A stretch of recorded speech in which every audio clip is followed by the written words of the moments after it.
Ms. Stevens. Here. Chambers. Thank you very much. Now ask for the approval of the minutes from our July 17th, 2025 meeting. I'll make that motion, Mr. President. Motion by Mayor Bocci, Second. second by Mr. Sulik. Is there a question? There's no question. The minutes will stand approved as they are printed. Now asked the Chief Executive Officer, Madam CEO, if anybody has signed up to speak on the public session portion of our agenda on a specific agenda topic. They have not, Mr. President. Okay, in the interest of the current state of affairs, I have had an opportunity to talk to yourself and Matt Scharver about matters related to Dome Brook. So I think in the interest of really making a public presentation as to the analysis that goes into our thinking as to our strategy, I think it's important for us to be on the record with that. So if you don't mind, have Mr. Scharver come forward and make us a presentation in that regard. Absolutely. Thank you, President Brown.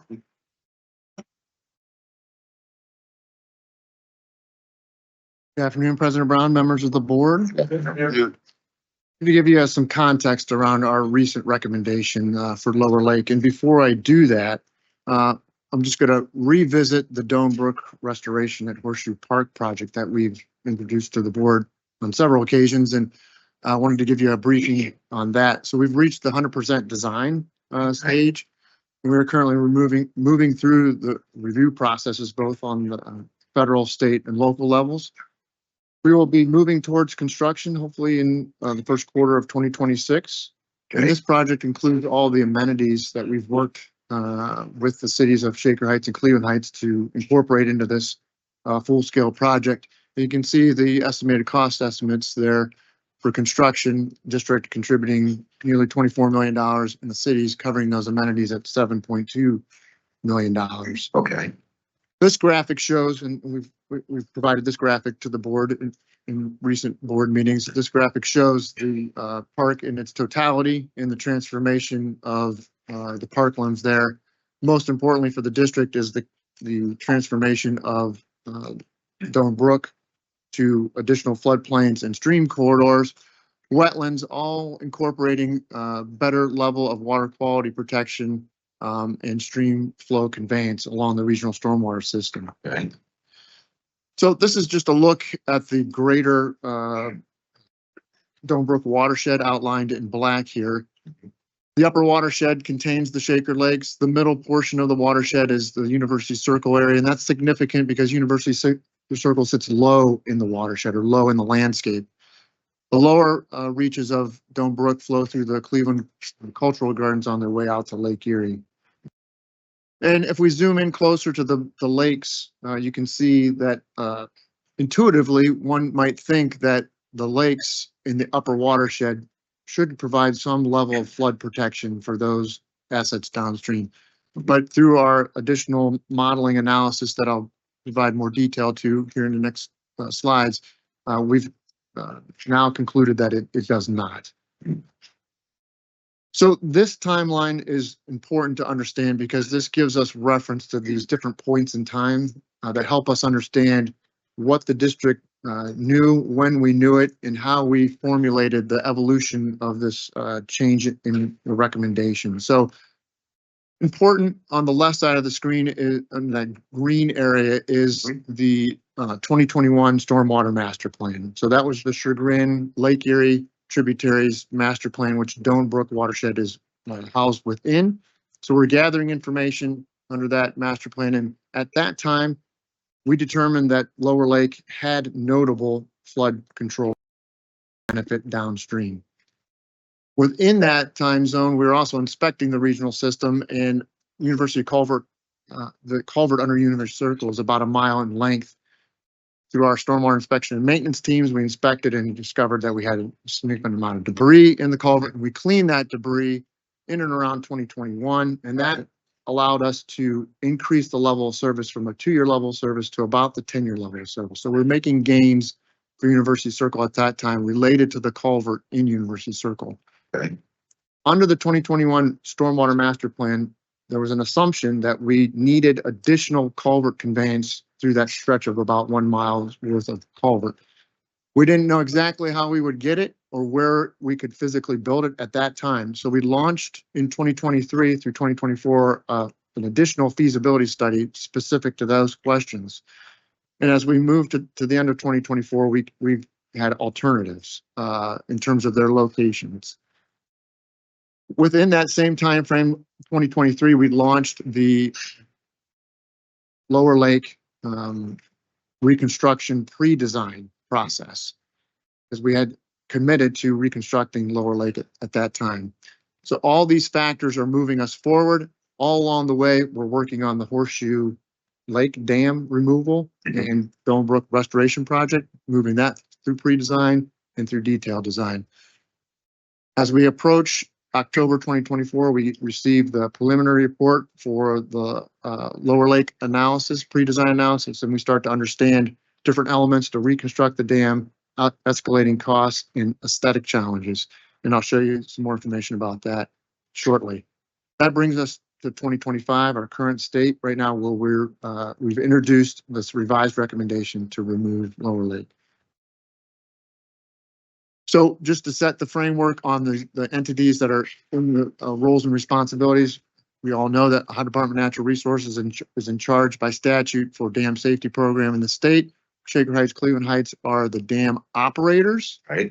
They are responsible to comply with the state standards. The city of Cleveland is the property owner. They have a long-term lease with both Shaker Heights and Cleveland Heights. The district has the regional stormwater management program that can bring resources to address regional flooding, erosion, and water quality issues along the stormwater network. Lower Lake Dam specifically is a Class 1 high hazard dam. It's not built to any modern engineering standards 180 plus years ago, and it was not built for flood control initially.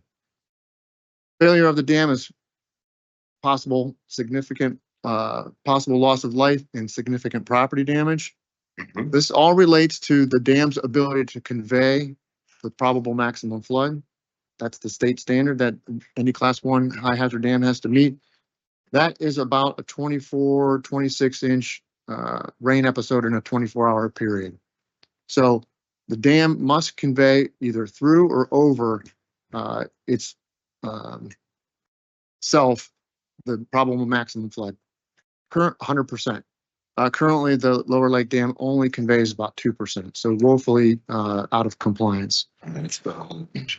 Just for my edification, that says that if there were an opportunity to, let's say, rebuild the dam, that the structure would have to be significantly different.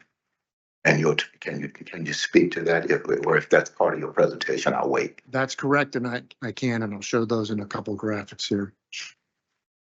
So before we get to how that significant difference is in terms of a modern day standard of a Class 1 dam versus what exists now as the earthen embankment, I just want to walk us through the University Circle part of this larger equation of the Dome Brook watershed in terms of solving flooding issues. So this is the Case Western Reserve campus, Martin Luther King Jr. Boulevard and Stearns Road. And this is kind of the epicenter of University Circle in terms of the flooding. I'm going to walk you through our updated 2-dimensional mesh stormwater modeling that shows our design storms 1 year through the 100 year and what happens in University Circle. So as we move from right to left across the screen, we're Cedar Hill area, we're flowing down to University Circle, and this blue area is the 10-year event. That's about 3.4 inches in a 24-hour period. That blue blob that you see begin to form, that's the University Circle culvert where Dome Brook begins to present itself on the surface. And you'll see that as we roll through the higher design storms, this area becomes exacerbated with significant flooding. So that's a real challenge in University Circle in terms of flood control. Specific to your question, President Brown, as we move through the pre-design process, we started to understand the civil works, the heavy civil works that were going to be necessary for the reconstruction of the dam. These four main components of those civil works were introduced to the public as we went through our public process, looking at the reconstruction. I'm just going to focus on two of those. One, the auxiliary spillway. We need more capacity to get through the dam. And this auxiliary spillway, as you can see, is quite obtrusive into what would be the lake and the new reconstructed dam. In addition to this obtrusive auxiliary spillway are these unattractive flood walls that are required to train the water over the dam. So we started to quickly learn that from an aesthetic standpoint and from cost standpoint, we had different challenges with a reconstructed dam at Lower Lake. So 8-foot wall. 8-foot walls at the dam, they do taper as they go, but there's walls on the North Park side and the South Park Boulevard side of the dam. Again, necessary to train the flow of that probable maximum flood through and over the dam. So as our modeling continued, we gained more information, in part due to our efforts at the restoration of Horseshoe. And then we've also needed to factor in the capacity element in University Circle that I talked about. So here's just some images of the flow monitors that we installed. We, under the 2021 master plan, we had 1. We increased that to up to 7 in our advanced, in our 2-dimensional modeling effort. We also added a whole host of new connections from the local storm sewer system into the model as inputs into the Stonebrook system. So that gave us greater understanding of the flow dynamics occurring in Stonebrook. In addition to all this work that we had done, this is the feasibility study for the Stonebrook culvert in and around Wade Lagoon. This just shows the different alternative paths, a lot of constraints, utilities, cultural resources here. The path that is most desired is underneath Wade Lagoon. We are working with the Cleveland Museum of Art now to incorporate a culvert project, which you can see in orange with the yellow arrow there, to come to fruition to allow us to have that additional conveyance, which is a separate project from the lake itself, the reconstruction of the dam.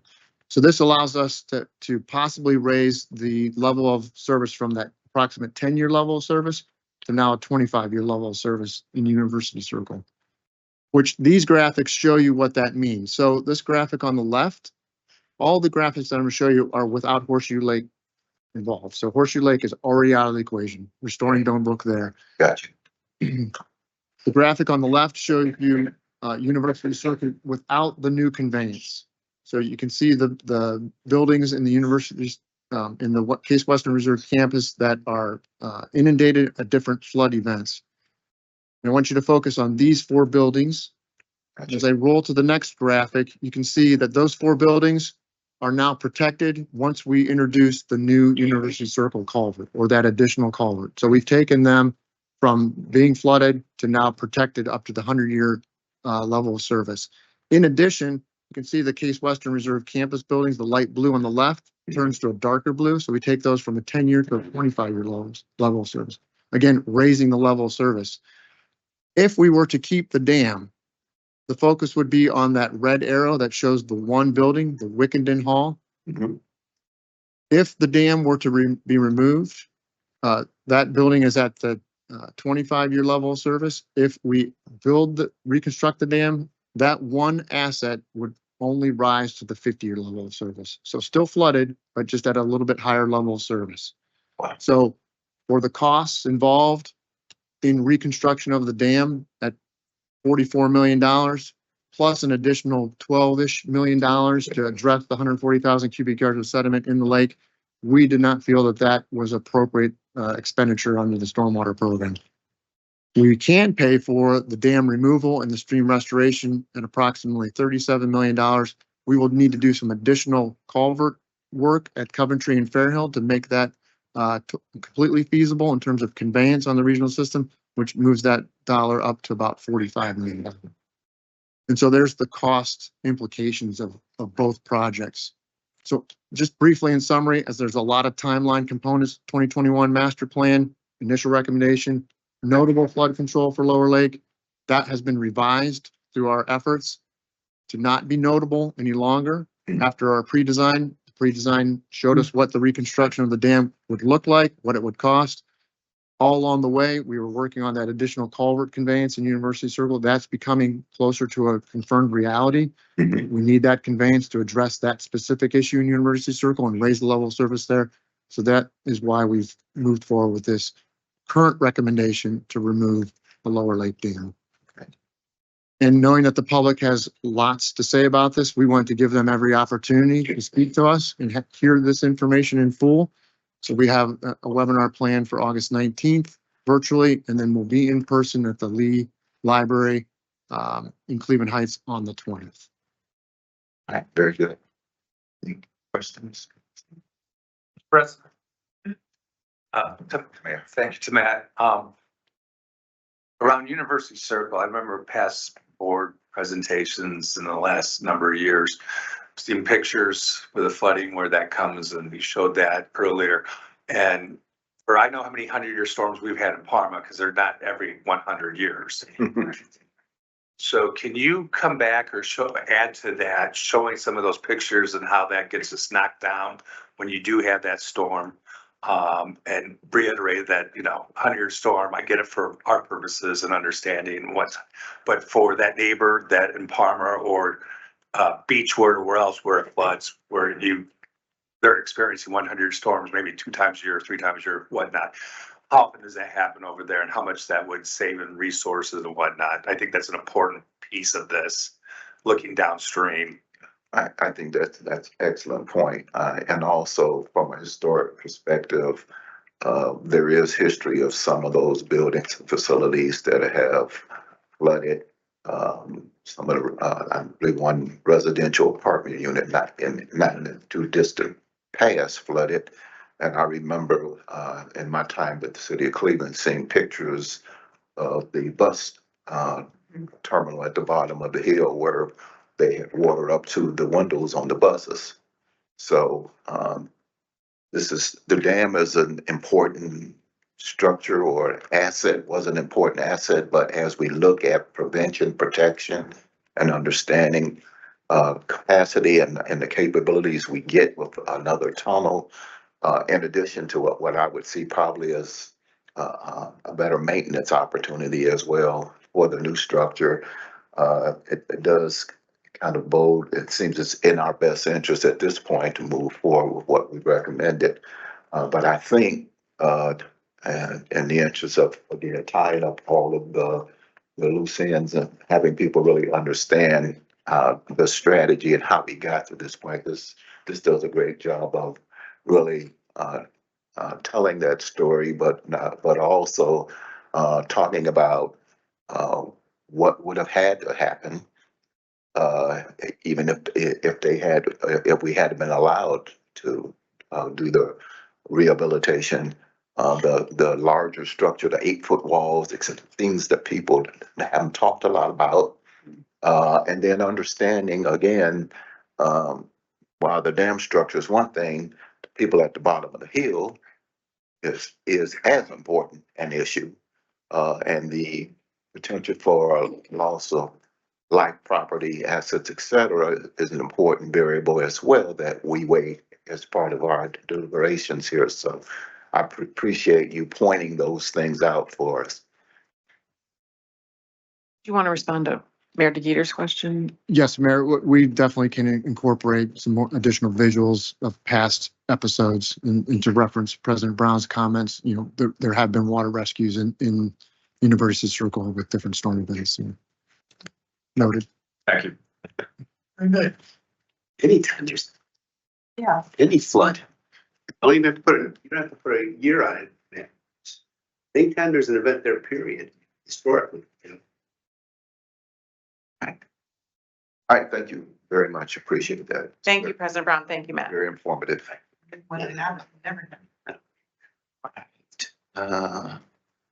I'm assuming that is that your CEO officer's report, or you have other things? No, that's my report, All right, then President. let's go to our action items. Let us start with authorization to advertise beginning with request for authorization to publish notice calling for bids in accordance with Ohio Revised Code Section 6119.10 for the Westerly Solids Handling Building W23rd Floor Temp Star HVAC Unit Replacement Project with an estimated probable construction cost of $170,000. Request for authorization to publish notice calling for bids in accordance with Ohio Revised Code Section 6119.10 for the Westerly Primary Settling Tank Fiberglass Repairs Project with an estimated probable construction cost of $270,000.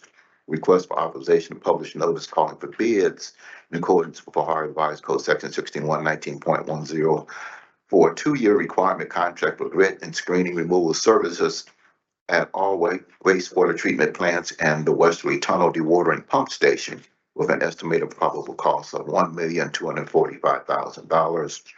Request for authorization to publish notice calling for bids in accordance with Ohio Revised Code Section 6119.10 for a 24-month requirement contract for boiler maintenance and repair services at all district facilities with an estimated probable cost of $410,000.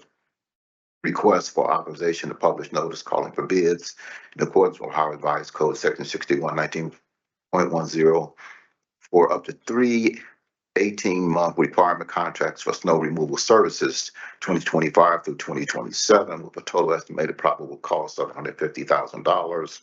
And then finally, a request for authorization to publish notice calling for bids in accordance with Ohio Revised Code Section 6119.10 for a 2-year requirement contract for combined sewer overflow floatables control sites maintenance with an estimated probable cost of $400,000. Move for adoption of resolutions 159 through 16425. Motion by Miller. Second. Second by Ms. Dunas. Is there a question? There's no question, without objection, approved. Resolutions 159 through 164-5. Thank you. Let's do authorization to issue request for proposal. This is authorization to issue an RFP in accordance with Ohio Revised Code Chapter 6119 for financial advisory services. Move to adopt 165-25. Motion by Ms. Dunas. Second. Second by Mayor Bachi. Is there a question? If you could, I think it's important from time to time that we kind of look at performance. So can you speak to what we've been able to accomplish under our last financial advisory services contract? Good afternoon, President Brown, members of the board. This request to issue an RFP is for financial advisory services. The primary function of this service is to assist us in our activities in the capital markets. The district has about $1.8 billion in debt outstanding associated with funding the capital program, primarily the consent decree projects. The financial advisor assists us primarily with, in recent years, opportunities for refunding, for debt service savings, opportunities that we've taken advantage of to defease outstanding debts. 5 transactions over the life of this contract with Baker Tilly Municipal Advisors. They've helped us achieve about $125 million in savings, interest savings, over the life of our outstanding debt. So we've definitely been able to make a significant impact on our interest expense and save those dollars for our ratepayers. This next contract will be for another 5 years to continue to do the same. Financial advisor also assists us with more complicated, when we make more complicated loans, our long-term loan for the shoreline tunnel. We've developed a structured loan of some sort to defer payments. They also help us validate those transactions. So significant impact through this contract, definitely potential for more in the future. Okay, appreciate that overview. Thank you very much. Very good. Any other question or concern? If not, then without objection, it's approved. Resolution 165-25. Thank you. Let's do authorization to purchase, beginning with request for authorization to purchase synthetic lubricants as needed from sole source vendor AMSOIL Inc., necessary for maintenance of various wastewater treatment equipment and systems at all wastewater treatment plants a total amount not to exceed $100,000.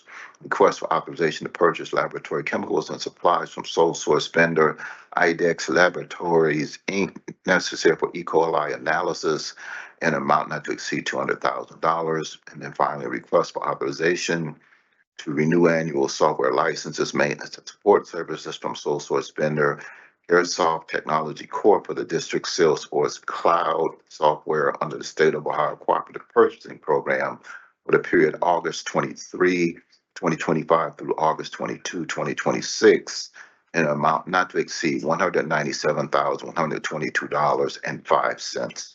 Move resolutions 166 through 168.25, Mr. President. Motion by Mayor Bocci, second by Mr. Sulik. Is there a question? There's no question without objection. They're approved. Resolutions 166 through 168-25. Okay, thank you. Let's do authorization to enter into agreement. Several of those, beginning with request for authorization to enter into professional services agreement with Stantec Consulting Services, Inc. for a comprehensive cost of service study, rate study, affordability analysis, and related services for the years 2027 through 2031, an amount not to exceed $495,000. Request for authorization to enter into professional services agreement for a security sensitive project with the consultant specified in the confidential security memo provided to the board, an amount not to exceed $88,600. Request for authorization to enter into an agreement with 17 public entities to fund 25 member community infrastructure program projects for program year 2026, and a total amount, all agreements not to exceed $21,060,880.56.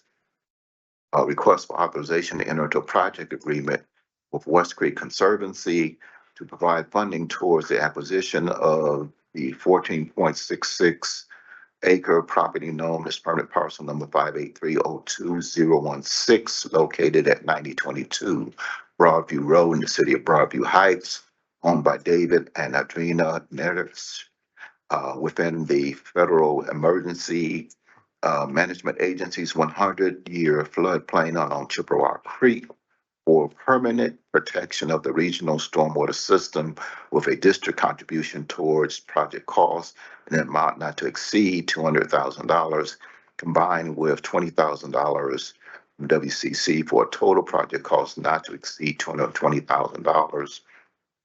And then finally, authorization to enter into a professional service agreement with Wade Trim, Inc. for design and construction administration / resident project representation services for the Big Creek flood reduction near Maplewood Road project in an amount not to exceed $3,029,475. Move to adopt 169 through 173.25. Motion by Mr. Sulik, Second. second by Ms. Dumas. Questions? I have several. Great study. Well, yeah, let's start with 169.25 rate study. Says this is for cost of service, affordability for the next 5 years. So it's capital operations, debt service, stormwater, et cetera. Can you kind of talk to us a little bit about your approach in this process? And again, the fact that this is going to be the tool by which we set our rates for the next 5-year period of time. We had a similar experience, of course, and we're coming out of the most recent 5-year. We had a number of these programs in place at that point in time. I think sometimes people don't realize that we actually do cost of service, which really looks at what does it really cost us to provide certain basic services throughout the region. And the fact that we're one of the few that I'm aware of, and I talk to people nationally, organizations that actually have an affordability process, understanding that we're in the midst of a 25-year consent decree, which I still marvel at the fact that we're one of the few communities that have that amount of time. I know when we started our negotiations in around 2011, we were looking at 10 to 15, 14 years We talked to the feds, because Kansas City, I think was the only other city at that point in time that had more than 20 years. And said certainly if Kansas City is eligible, Cleveland, which is one of the poorest big cities in the country, ought to be eligible as well.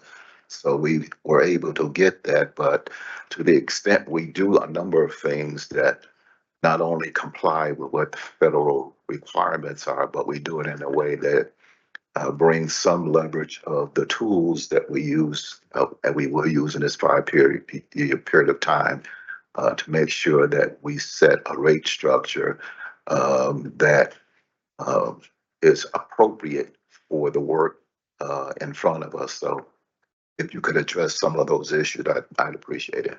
President Brown, members of the board. As you're aware, every year the district internally undertakes a very detailed 10-year long-term financial plan.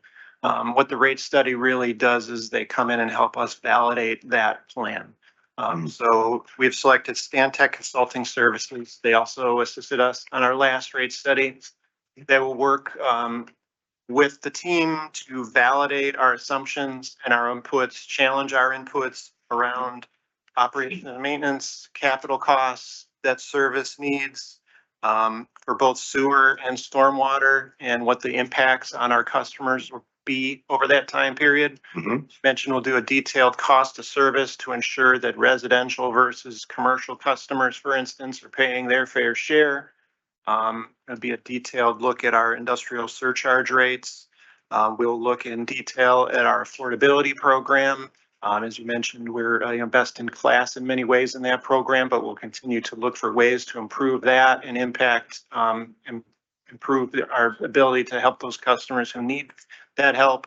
So it really is a very detailed look at all of the work that we do year over year into our forecasting. It's a third-party validation to make sure that we've got everything covered that we need before we come to the board with rate recommendations sometime early next year.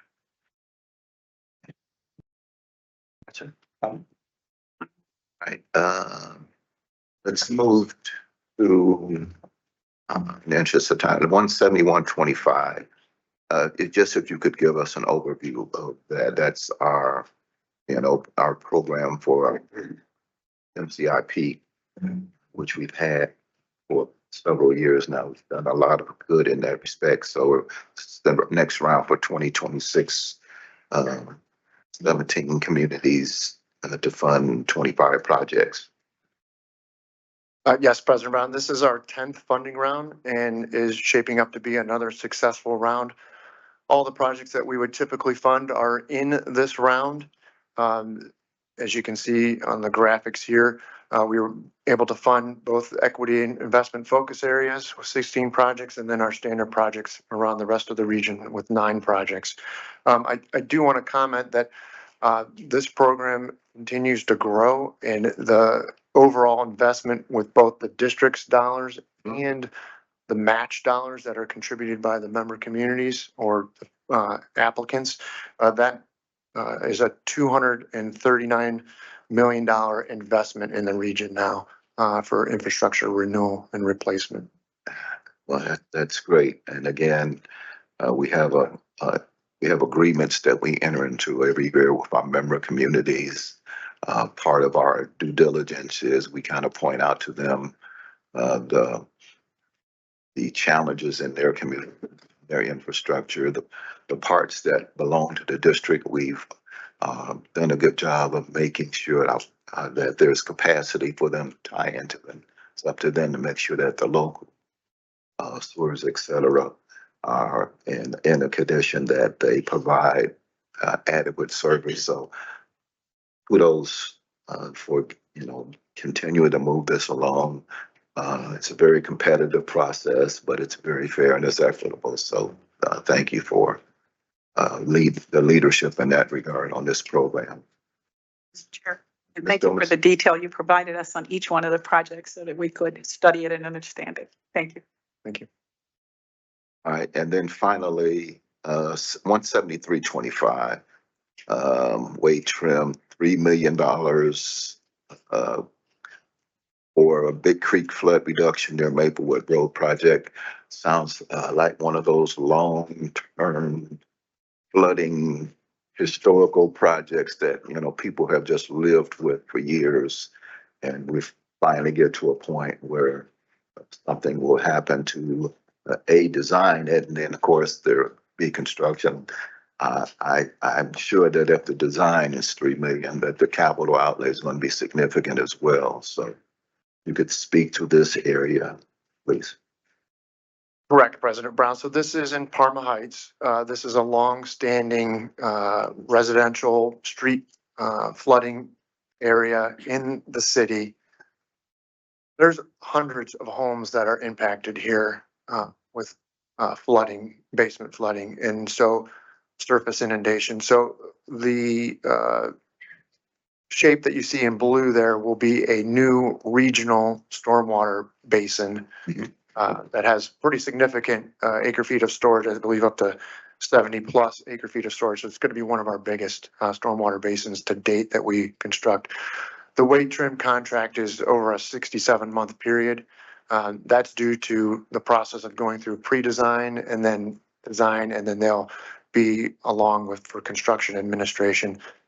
This project, like a lot of our stormwater projects, has multiple components. So not only are we building a regional stormwater basin with acre feet of storage, we also have to build a new storm relief sewer. And in order to address the comprehensive flooding in the neighborhood, we also need to build a new sanitary relief sewer in concert with that storm relief sewer. So multiple components to this project, similar to other projects that we administer.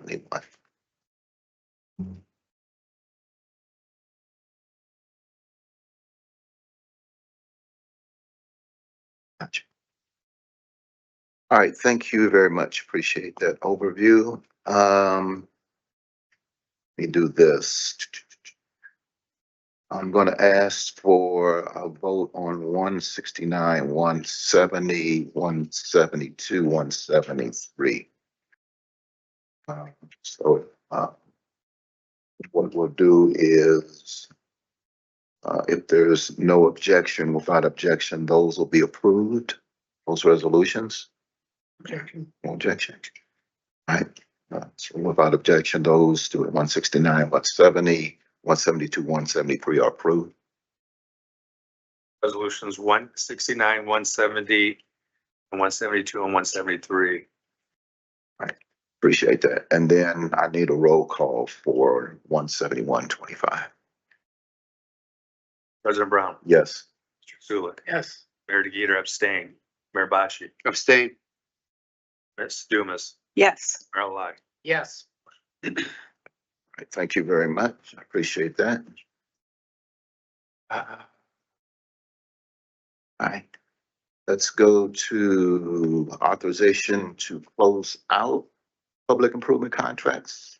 Will those begin with the request authorizing the final adjustment change order to close out public improvement contract number 230-08291 with Synergy LLC for southerly skimming decant and storage facility AHU replacement project to decrease the contract amount by $37,358.59, thereby bringing the total contract amount to $541,331.41.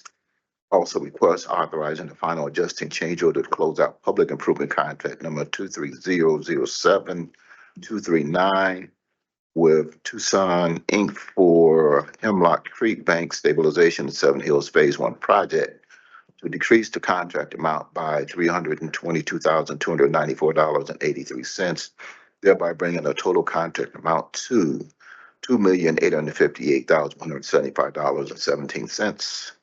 Move to adopt 174 and 175-25. Motion by Ms. Dumas. Second. Second by Mayor Bocci. Is there a question? There's no question. Without objection, approved. Resolutions 174 and 175-25. All right, we have a property related transaction that is a request for authorization to acquire one permanent stormwater easement, two temporary easements at the property known as on the parcel number 54505 036 located at 5265 East 126th Street in the city of Garfield Heights, owned by MHCS Realty, MHCS Real Estate Holding Company, also known as Marymount Healthcare Systems, necessary for construction and maintenance of the renewal of Culverted Streams 2 project, with $76,600 to be dispersed to the property owner and $315,900 to be assigned and dispersed directly to Marymount Hospital, Inc., with total consideration of $392,500. Move to adopt 176.25. Motion by Mr. Sulik, Second. second by Mayor Eli. Is there a question? A question? Without objections, to approve. Resolution 176-25. Thank you very much. All right, let's do authorization to grant credit. Number of those. Beginning with requests authorizing district to issue credit adjustment in total amount $25,198.14 against sewer charges. It's on the account ending 0001 to Jean Yee, 1621 Hawthorne Drive, Mayfield Heights, excuse me. A request authorizing issue credit adjustment in total amount $25,254.86 against sewer charges is on the account ending in 7520 to Van Aken Crossing LLC, 2830 Van Aken Boulevard, Cleveland. A request authorizing the district to issue a credit adjustment in the amount of $46,240.77 in addition to the credit provided by the Cleveland Division Water amount of $20,127.19 for a total adjustment of $66,367.96 against sewer charges on the account ending in 0001 to Joseph Hildebrandt, 3617 Walton Avenue, Cleveland. A request authorizing the district to issue a credit adjustment in the total amount of $50,914.22 against sewer charges on the account ending in 0002 to Medical Services Company, 24000 Broadway Avenue, Oakwood.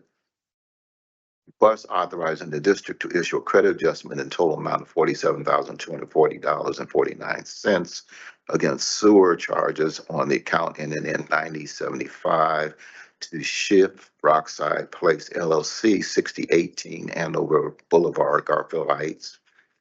And then finally, request authorizing the district issue a credit adjustment in the amount of $37,514.32 against sewer charges on the account ending in 3166 to Grandview Point Apartments LLC, 1929 Green Road, Cleveland.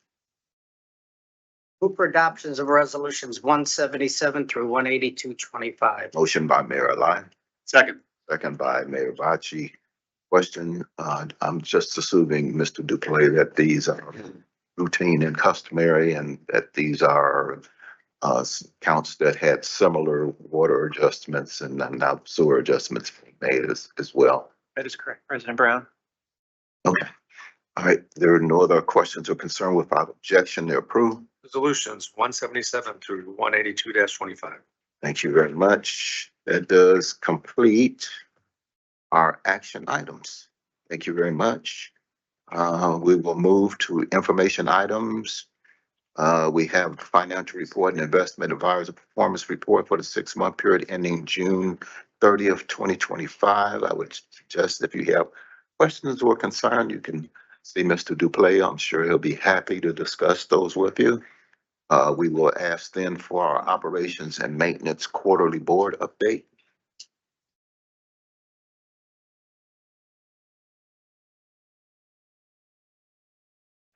Good afternoon, President Brown, members of the board. This is the O&M quarterly report for the second quarter of 2025. Here's our presentation outline. We'll have a spotlight presentation from Karen Sokolow, Assistant Superintendent of Maintenance Services. She'll be talking about data-driven decisions and the power of condition assessments. Starting with safety, we've had 4 lost or restricted time incidents through the first half of the year. 2 of these occurred in the first quarter. two in the second quarter. In the second quarter, we had a strain and a laceration. This slide shows a little bit more detail. I just want to go back to the injury that we had in SSMO in February that led to all of our lost days for the year. That was 80 days as a result of that fracture. And then we had a sprain and a laceration in the second quarter, leading to 7 restricted days. This slide shows our total lost and restricted work days by year. So far for 2025, we're at 80 lost work days and 13 restricted days. Our DART rate through the second quarter district-wide is just under 1 at 0.99, 1.43. The operation and maintenance department. Moving on to affluent quality. Good results at all of our plants for all of our permit limits. During the second quarter here, we show total suspended solids. All plants below limits for the quarter each month. Carbonaceous biochemical oxygen demand, or CBOD, similar results below the limits. Phosphorus below the limits everywhere. And then for the first 2 months of the recreation season, May and June, also below limits everywhere for E. coli bacteria. Moving on to maintenance. So what we have here in this slide is a look at the asset at each of our locations, the plants and in the collection system that required the most effort in the second quarter. Some of this work may have been done in the first quarter, but these projects were closed out in the second quarter.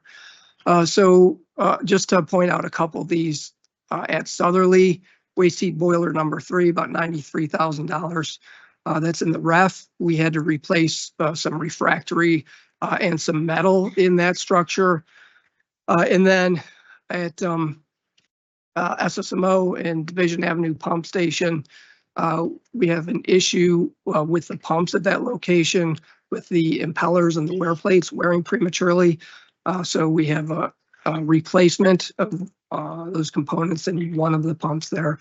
We do have a capital improvement project planned for 2026 that will be replacing the pumps at that pump station. Okay. This slide just shows one of the waste heat boilers. There's 3 of those over on the left. And then on the right, some of the metal damage that needed to be repaired. And these machines operate 24/7, very demanding conditions. We opened the ref in about 2014, and so as time goes on, we will continue to have needs to invest in these facilities, keep them running. I also wanted to look at maintenance costs for some maintenance services departments, building maintenance, building systems, and fleet services. As I mentioned, these are projects that were closed out in quarter 2. Some of this work was performed in quarter 1, but the first one I'll point out, building maintenance. I did a remodel at the west end of the 4th floor, remodeling the administrative staff for the executive team's workstations. They demoed the workstations, they repaired walls, painted walls, moved electrical. They repainted and repaired walls in the file room, replaced ceiling tiles, LED lights, and then painted both hallways up there from the west end to the elevator. Did a nice job on that. This cost does not include the cost of the furniture. It's just the work that our building maintenance folks did. Okay. And then in fleet, we took a Ford F-350 and repurposed that for our Good Neighbor Ambassadors. So the costs that were involved there were removing a lift and then installing a new bed with a utility liner so that could continue to be used. Here just shows the results of the 4th floor remodel in that executive administrative area. Just want to recognize the building maintenance team. These guys do very professional, high quality work, and sometimes we focus on operations and maintenance and plants and collection system, but I want to make sure we're recognizing these folks for their good work. Great, thank you. Out in the collection system, we had 3 dry weather overflows during the second quarter, 5 for all of the year last year. So we're about on track for where we were last year. One of these was caused by an equipment failure, and that was a gate positioning sensor that failed at one of our locations. And then as far as our automated wet weather equipment and its performance did very well, had a couple issues in May and June. In May, we had a gate positioning sensor that failed, and then in June, we had a couple issues at our Jennings Road pump station. One was related to AC and one was an electrical issue. Moving on to budget performance. So for the 11 budget centers in O&M, we have an operating budget of almost $75 million for 2025. Through June, we spent, and I apologize that that's cut off there, about $32.5 million. So about $5 million under budget currently. There are 8 budget accounts that make up about 80% of that variance. And I just wanted to talk about a few of those. So electricity, our variance in that account is $950,000. We have some issues with invoicing and timing of those invoices. We expect that by the time the year is closed out, that we will close that variance. Another variance that's significant is ash hauling. That's $500,000 through the first half of the year. We have a budget of about $1 million for that account. We have not done any ash hauling yet this year. We do that in November and December, so we expect that to close by another $500,000. And then equipment repair and maintenance, another variance of about $500,000 there. We've committed to, and the board is committed to increase maintenance for our emergency generators. Right. So we have about $500,000 in invoices that are outstanding for those. So that should close that gap also. Here we just add the green line, which shows our 2024 actual spending, and we're almost exactly where we were at a year ago through June. Okay. A handful of other O&M items that I'd like to talk about. So first, we received new NPDES permits for all 3 of our plants. They're 5-year permits. They took effect July 1st and they'll expire June 30th of 2030. A few items of note, we had no changes to our phosphorus limits, which is a good thing. Mercury limits are fairly similar with a slight decrease at Westerly. We have some changes in our frequency for wet testing at Southerly and Westerly, and there's a potential that we could end up with future limits there. And then we also have, and it's not up here, a limit now in our effluent for PCBs at Southerly. And then just wanted to compliment O&M plant staff and environmental compliance team for all their work that they did to get these permits. There's a lot that goes into reviewing permits, reviewing correspondence, negotiating with Ohio EPA. And so really good work, and this sets us up well for the next 5 years. All right, looks good. And then a slight restructure in the O&M department that took place this Monday. And the restructure really focuses on this area that's circled in red there. So Southerly has reported to Tracy Phelps, and they will continue to do that. But Westerly and Easterly were reporting directly to me up until this point. And then we made the change so that all the plants are now reporting to Tracy as deputy director. Terry Robinson, who was superintendent of plants, has been reclassified. He's now the Southerly plant manager. He's the operator of record. He has been, he'll continue to be that. But we thought this would make some improvements in communications, clarity, and consistency throughout the O&M department. And then another slight change, Executive Assistant Jill Sa, who used to report to Tom May, is just now reporting directly to me. Okay, good. We mention this frequently, but it's official now. NACWA Peak Performance Awards for all 3 of our plants. There we go. We were officially notified. We received a platinum for Easterly, no permit violations 6 years in a row. Yeah. Gold at Westerly, 0 permit violations for 2024, and then a silver at Southerly. we expect to get those certificates mailed in August. Again, great work on the part of the O&M, but also support and leadership from the board, from senior staff, support from all the other district departments. So really want to thank everybody. All right, Frank, thank you. Hats off to you and your team. Excellent. Thank you. Job well done. Thank you. And then we had 11 promotions within O&M during the quarter. Just want to point out a couple of those. Kathy Glissick is now the superintendent of plants at Easterly. And Kevin Daniel has been promoted to wastewater plant operator in training at Southerly. Kevin came in as a clean water fellow. I'm glad to see that he's part of the O&M team now. And this program with the Clean Water Fellows is really a great pipeline for us in the district in bringing new employees in. That is great. Appreciate that.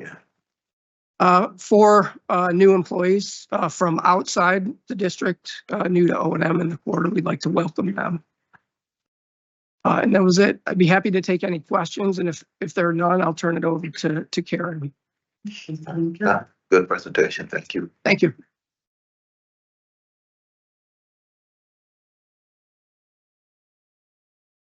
Good afternoon, President Brown and members of the board. Good afternoon.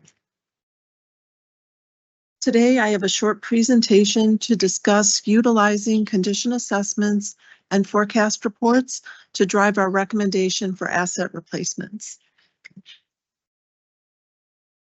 My primary goal with this presentation is to discuss how we are extending the life of our assets and strengthening our approach to asset replacement. By using condition assessments and forecast reports, we aim to make more data-informed decisions. Today's presentation is going to focus on our fleet assets. Our fleet services team is responsible for maintaining a diverse range of approximately 728 assets. This includes 184 vehicles, 62 utility carts, and 58 generators, both portable and standby. Our largest asset category is just equipment, and that is totaling 424 assets. This encompasses a wide range of equipment such as cranes, pumps, lawn care machinery, and even bicycles. What is a condition assessment? A condition assessment is a process of evaluating the current state and remaining useful life of an asset. It includes inspections, testing, and analysis to identify potential issues, determine the severity, and prioritize maintenance or repair. This information supports informed decision about future maintenance needs, upgrades, and asset replacements. A condition assessment is based on 7 individually weighted categories. Each score is on a scale from 1 to 10. A brand new vehicle would score a 1, while a score of 5 would trigger an evaluation for repair, repurposing, or replacement. Our plan is for vehicles to undergo a condition assessment every 4 years, and once they reach that score of 5, if they aren't replaced that year, they will be reevaluated every 2 years. This process begins with a review of our vehicle's historic corrective maintenance by summing the cost of maintenance and repairs over the last 3 years. The age and mileage are scored using a standardized lookup table to ensure consistency by our mechanics. Corrosion is assessed across 3 separate components, each weighted according to its impact on the vehicle's operation. Finally, we include estimated significant repair costs projected over the upcoming 12 months as part of the overall assessment score.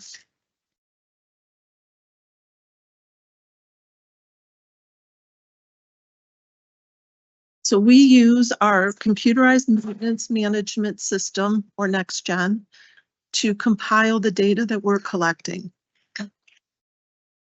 We also utilize it to produce forecast reports. The process begins with our fleet services mechanics, who inspect and score each vehicle using established criteria. Once the scoring is complete, our asset reliability manager compiles the data and develops a report to forecast vehicle purchases for the upcoming year, as well as projections up to 10 years out. Finally, the Fleet Services Manager conducts a visual inspection of the vehicles and makes final recommendations, whether to repair, repurpose, or replace, based on the complete condition assessment and operational needs. This is an example of a condition assessment score from NextGen.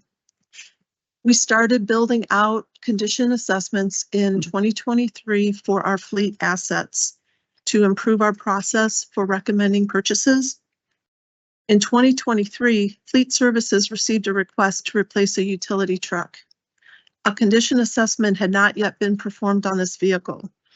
The Fleet Services Manager requested that the new condition assessment process be performed, and as you can see, this vehicle scored a 4.05, at which point we would not normally replace this vehicle. So these are photos of the vehicle. On the left, you can see the rusted floorboards that caused the concern for the department and the recommendation for replacement. However, a deeper dive into the condition assessment indicated this vehicle still had useful life. The Fleet Services Manager reviewed the condition assessment and inspected the vehicle. He determined that replacing the floorboards would extend the life of the vehicle, and this vehicle is still in service today. This is an example of our forecast report for our vehicles projected out over 10 years. Our end goal is to develop a report that helps managers make informed replacement decisions in a systematic way.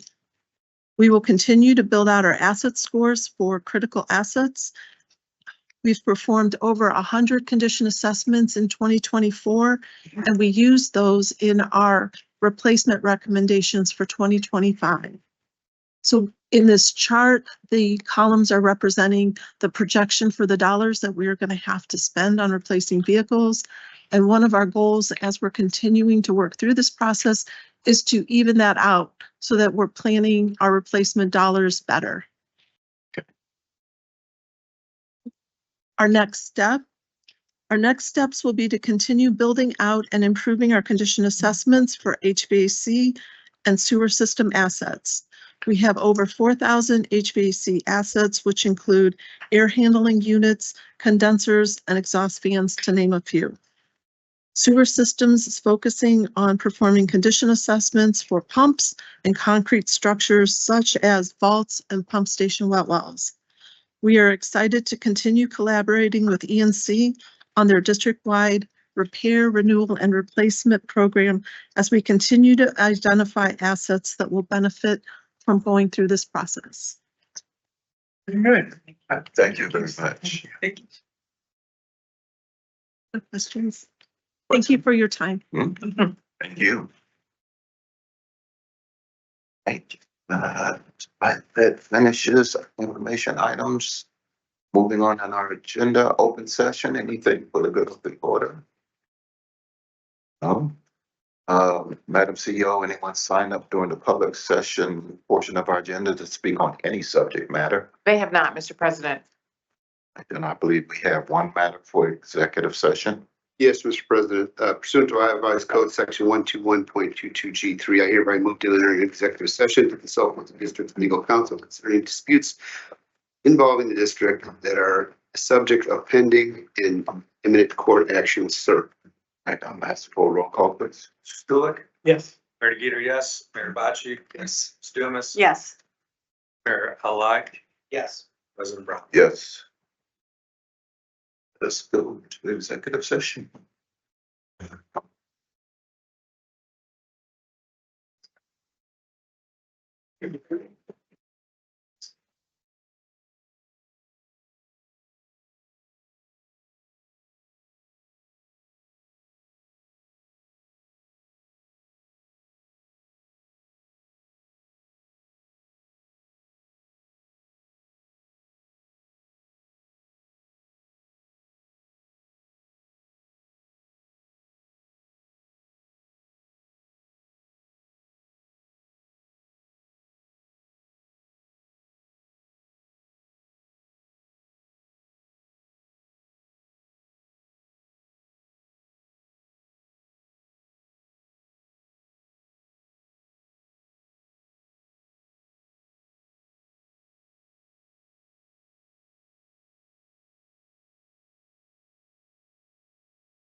Yeah, that's what I'm saying, okay.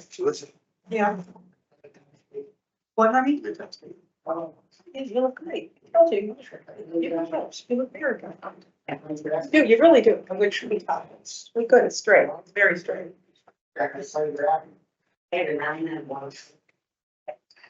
I'll tell you what, for a guy that wants to get to Georgia, you sure is dragging your feet. It actually, it's the geese in there. Oh, the geeks blew the whole plan. Well, it's a man started. Let's go back on the record. All right, there is no activity taken coming out of our executive session. Our agenda is complete. I will entertain a motion to adjourn. I'll make that motion, Mr. President. Motion by Hibachi, second by Ms. Dumas. Without objection, we're adjourned. Thank you.